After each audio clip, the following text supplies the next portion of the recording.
بسم الله الرحمن الرحیم. ګرانو کتونکو زه جانزیب خان دې وخت اوس موجود یم په مسیزو کې او ماښامي ټیم دی.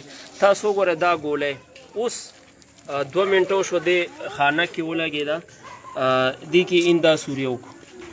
تاسو دا ماشومان هم کتی شئ، دا ماشومان هم دلته په دې موقع باندې موجود وو. دلته موږ د یوکوي پرانسته کوله. نو زه غرونو ته سوال کوم، منت کوم چې ستاسو هوایي فایرنګ د وجې د چا خاندان په غم کې بدلیدی شي. دا اوس الله تعالی دا ماشومان په سکندونو کې بچ کړ. دونه خراب شړکې وکړو چې څه چلو شو چې وموکته نو دا ګولۍ دلته را پرېوتې وه.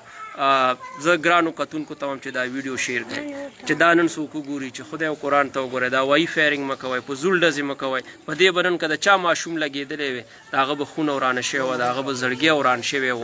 د خدای دپاره دا هوایي فایرنګ مه کوئ او د دې نه لاس ووینځئ، کنې موږ به ښایسته ماشومان د خپله ځانه جدا کړو.